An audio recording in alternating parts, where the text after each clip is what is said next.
बोलिए गायत्री माता की जय।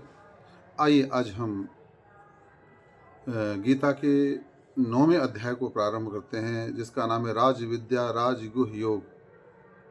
जैसे प्रथम श्लोक में भगवान अर्जुन से कहते हैं कि रा इदम तू ते गुह्यतम प्रवक्ष्याम्यनसूयवे ज्ञानम विज्ञान सहितम यज्ञात्वा मोक्षे शुभात। हे भगवान कहते हैं कि हे दोष दृष्टि रहित भक्त के लिए इस परम गोपनीय विज्ञान सहित ज्ञान को पुनः भली भांति कहूँगा, जिसको जानकर तू दुख रूपी संसार से मुक्त हो जाएगा। देखो भाई, अब आप कहेंगे कि भगवान तो ज्ञान भक्ति, ज्ञान योग, ज्ञान कर्म योग, ज्ञान कर्म संन्यास योग, सभी का प्रतिपादन अर्जुन से करते चले आ रहे हैं और कर रहे हैं, किया है। मगर अब भगवान पुनः ये क्यों कहते हैं कि ज्ञान विज्ञान सहित गुह्यतम जो है अति गूढ़ है, उसको मैं पुनः भली भांति कहूँगा। इसका तात्पर्य यह होता है कि देखो, जब व्यक्ति किसी के सामने किसी समस्या का समाधान, किसी प्रश्न का उत्तर देता है तो पहले संक्षिप्त में वह देता है। इसके बाद उसकी रुचि के अनुरूप व्यक्ति फिर आगे बढ़ता चला जाता है। आप देखते हैं, एक चौपाई को ले लीजिए। एक चौपाई का सीधा सीधा अर्थ अगर कह दिया जाए तो बस वो कितने जो है एकाध कुछ सेकंड में ही वो प्रसंग समाप्त हो जाता है। मगर उसी चौपाई को जब व्यक्ति उसकी व्याख्या करता है, उसकी गहराई से व्याख्या करता है, तो कितना उसका विस्तार होता हुआ चला जाता है। ठीक इसी तरीके से भगवान ने देखा कि अर्जुन जो है उसके पात्र हैं और बड़े मनोयोग से हम मेरे जो है उपदेश का श्रवण कर रहे हैं। इनके अंदर अब किसी प्रकार की ईर्ष्या, द्वेष और ये भाव नहीं है। तो भगवान जो है उनसे और गुह्यतम से गुह्यतम रहस्य को भी जो है बताना चाहते हैं।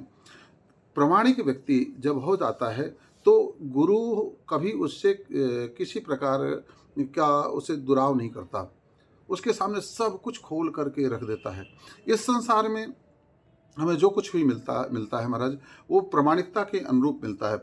हम जितने प्रामाणिक बनते हुए चले जाएंगे, हम जितना अपने आप का जो है पात्र बनाते हुए चले जाएंगे, अर्थात पात्रता का पैमाना यही है कि हम जितने अपने आप को पवित्र करते हुए चले जाएंगे, जितना हम अपने आप अंदर से राग द्वेष ईर्ष्या छल कपट इसको सबको निकालते हुए चले जाएंगे, उतना ही हमारे सामने भगवान और भगवान के रहस्य उजागर होते हुए चले जाएंगे।